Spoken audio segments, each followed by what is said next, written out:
Assalamualaikum warahmatullahi wabarakatuh. Alhamdulillahilladzi arsala rasulahu bil huda wa dinil haqq liyudhhirahu 'ala ad-dini kullih wa kafa billahi syahida. Asyhadu an la ilaha illallah wa asyhadu anna Muhammadan abduhu wa rasuluh. Allahumma shalli 'ala sayyidina Muhammad wa 'ala alihi wa sahbihi wa man tabi'ahum bi ihsanin ila yaumiddin. Rabbi shrah li sadri wa yassir li amri wa hlul 'uqdatam min lisani yafqahu qawli. Rabbi zidni ilma wa rizqni fahma. Amin. Rekan-rekan yang dirahmati Allah, saya akan menjelaskan tentang lanjutan dari pertemuan kemarin tentang inflasi. Tolong teman-teman perhatikan benar logika-logika yang dibangun oleh sebuah perusahaan asuransi supaya bisa memahami materi ini dengan baik dan benar. Karena saya perhatikan minggu kemarin jawaban anak reguler 1 itu satu kelas salah semua, tapi di satu sisi jawaban anak reguler 2 ini benar semua secara hitung-hitungan ya, yang di Excel begini. Jawaban yang di Excel begini. Nah, anak reguler 1 itu salah semuanya, tapi anak reguler 2 itu benar semuanya. Jadi termasuk menjawab ini. Nah, ini, yang penting kan ini dengan ini. Kalau jawaban ini dengan ini sudah cocok, insya Allah jawabannya benar. Nah, itu saya takut teman-teman itu yang mengerjakan tidak banyak orang itu. Satu kelas jangan-jangan yang mengerjakan cuma 1-2 orang. Nah, di masa pandemi gini, jangan teman-teman yang sudah mengerjakan itu jangan menyesatkan temannya yang lain itu dengan meng-share jawabannya gitu. Karena dengan kamu share jawaban tanpa temanmu itu ada ikhtiar untuk belajar, itu kamu membodohkan orang yang sudah bodoh itu akan menambah generasi kebodohan yang semakin banyak nanti di masa depan. Karena kita di masa pandemi ini kita tidak bisa belajar tatap muka, bisanya hanya daring begini. Nah, daring begini tidak ada upaya untuk belajar, lalu satu orang belajar benar bisa ngerjakan lalu di-share, maka yang ngerjakan itulah yang sebenarnya yang berupaya, tapi yang hanya menerima jawaban dari share-nya teman yang mengerjakan itu akan menambah kebodohan itu. Saya takutnya begitu. Nah, kalau saya sih sebagai dosen selalu berupaya bagaimana teman-teman itu bisa memahami ini dengan mudah, maka saya buatlah logika-logika seperti ini. Tapi tolong nanti jawaban tugasnya itu selain dikerjakan dengan Excel begini itu harus dijelaskan dengan Word gitu. Jadi ada jawaban Excel begini dan ada penjelasan naratif gitu, secara naratif gitu. Ada narasinya dikerjakan melalui Word, dan ini jawaban hitungannya dengan Excel begini. Karena kalau teman-teman itu cuman mengerjakan dengan Excel gini, saya nggak tahu logikanya itu sudah benar apa enggak. Misalnya begini, ini logika sebuah perusahaan asuransi dari yang dulu pertemuan pertama itu kan begini. Nah, ini yang pertama dulu ya. Perusahaan asuransi itu selalu bicara tentang resiko dan premi gitu. Resikonya berapa sehingga dia akan menentukan premi. Misalnya gini, maka perusahaan asuransi itu selalu akan menghitung namanya probabilitas terjadinya kerugian. Nah gitu. Nah, probabilitas terjadinya kerugian itu selalu yang bebas resiko. Artinya begini, ini kalau perusahaan asuransi kerugian mobil ya, itu yang 80% ini tidak terjadi kecelakaan, tidak terjadi kerusakan mobil itu. Jadi misalnya asuransi kerugian mobil ya, Nah, ini free risk namanya, bebas resiko. Artinya apa? Yang berpeluang terjadi kecelakaan sehingga mengakibatkan kerusakan mobil itu ini. Nah, itu ini. Nah, ini itu.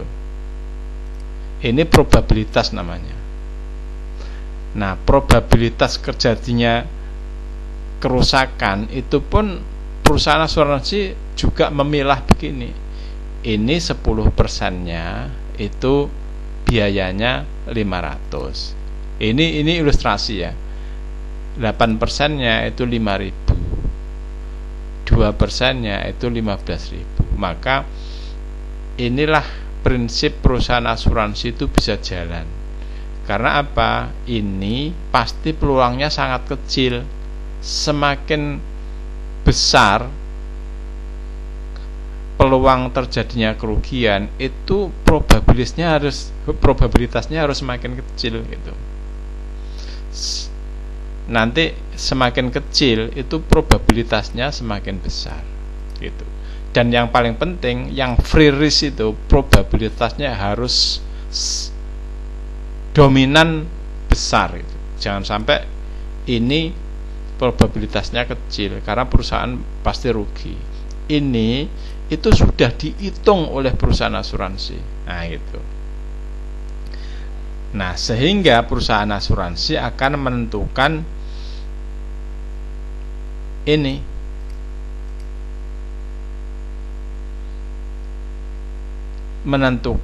tarif premi gitu, atau kerugian yang akan ditanggung.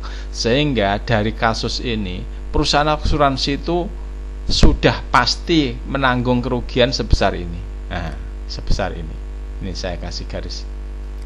Nah, ini sudah pasti biaya yang harus dikeluarkan oleh perusahaan asuransi dalam 1 tahun. Maka dari biaya ini itu dicari resikonya berapa gitu. Nah, resiko dalam ilmu risk management itu disebut standar deviasi. Nah, dari premi ini, dari kerugian ini, resikonya adalah ini. Nah, ini resiko. Nah, gitu. Maka perusahaan asuransi tidak boleh menentukan atau mengambil tarif premi di bawah ini atau sebesar ini. Sebesar ini aja dia rugi, apalagi kalau di bawah ini gitu. Maka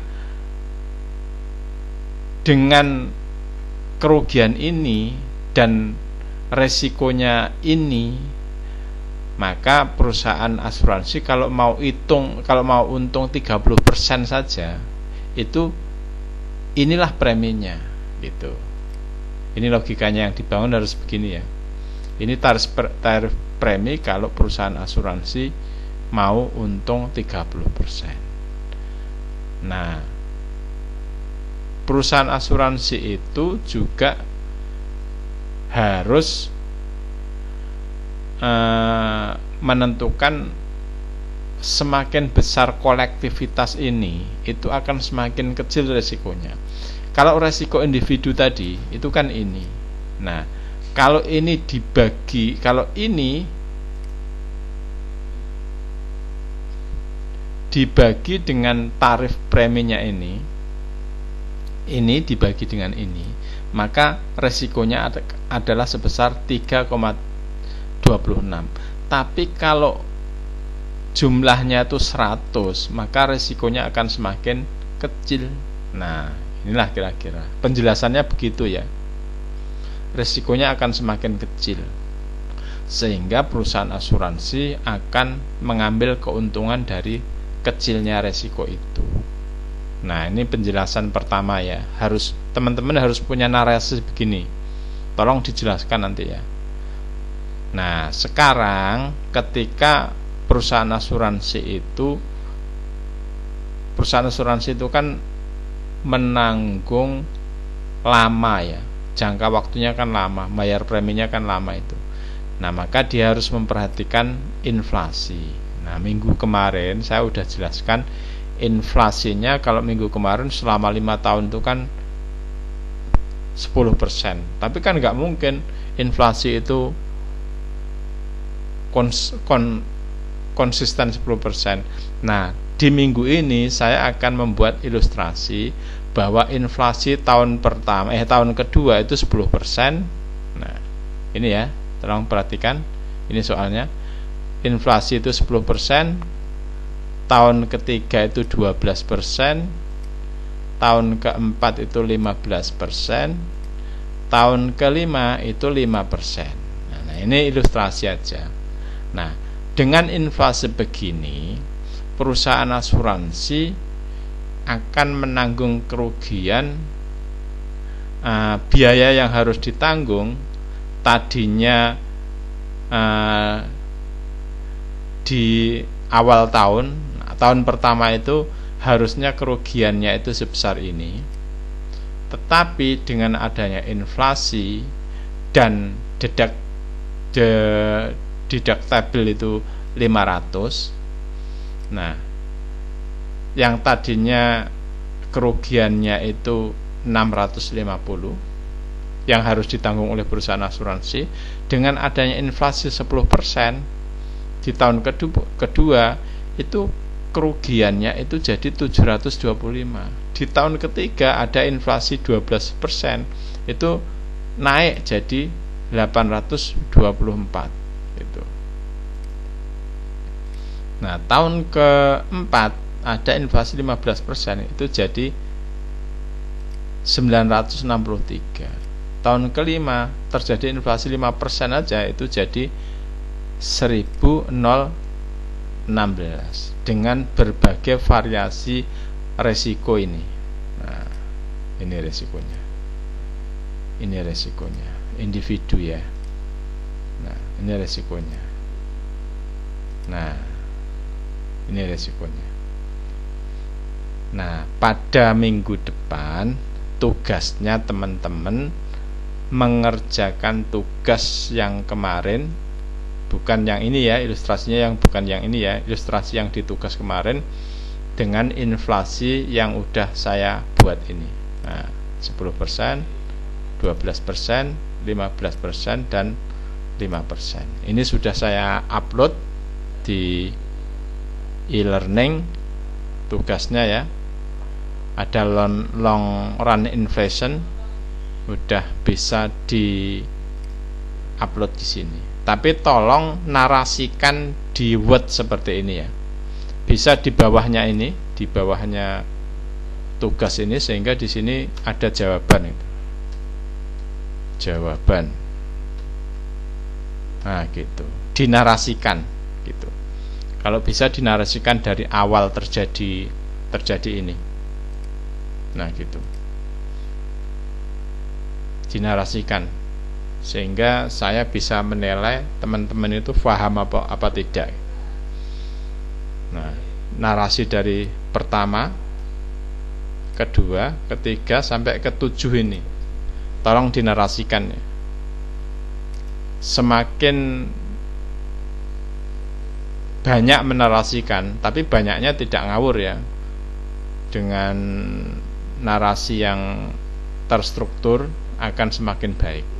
Berarti teman-teman tandanya paham. Tapi kalau tidak bisa menarasikan, hanya mengupload Excel begini, saya khawatirnya teman-teman itu hanya copy paste dari temannya yang lain.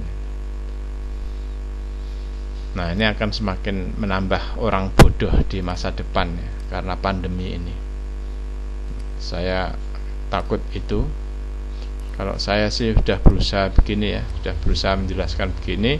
Mudah-mudahan ini bisa jadi pemahaman teman-teman supaya kita memahami materi ini dengan baik. Sekian penjelasan ini, mudah-mudahan bermanfaat. Lebih kurang mohon maaf. Wallahul muwaffiq ila aqwamit thoriq. Assalamualaikum warahmatullahi wabarakatuh.